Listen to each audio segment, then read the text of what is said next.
যেই সব মেয়েগুলো বিয়ের জন্য ছটপট করছো, ভাবছো সিঁদুর পরলে মুখটাই পুরো পাল্টে যাবে। আরে মুখ নয় রে পাগলি, অনেক কিছুই পাল্টে যাবে, পুরো জীবনটাই পাল্টে যাবে। সিঁদুর পরলে তোমার মনে হবে তোমাকে 10তলা বিল্ডিং থেকে কেউ লাথি মেরে নিচে ফেলে দিয়েছে। সিঁদুর পরার পর তোমার বর তোমার জন্য বাজার থেকে গোলাপ ফুল নিয়ে আসবে না, রান্না করার জন্য ফুলকপি নিয়ে আসবে। সিঁদুর পরার পর তুমি বুঝতে পারবে কিভাবে বাচ্চা কাচ্চা মানুষ করতে হয়, রান্না বান্না করতে হয়, ঘর মোছা লাগাতে হয়, আরও যত নানা ধরনের কাজ আছে সব তুমি শিখে নেবে। সিঁদুর পরার পর তুমি বুঝতে পারবে যে তোমার জীবনে এতদিন পর্যন্ত যাই কিছু শিখেছিলে সবই ভুল। একটা নতুন কলেজে ভর্তি হবে, তোমার বাবা মা এতদিন তোমাকে যা শিখিয়েছে কিছুই সেগুলো ঠিক নয়।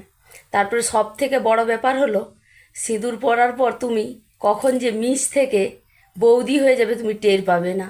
পাপ্পা কি পরি থেকে কখন কাজের মাসি বেনে যাবে তাও টের পাবে না।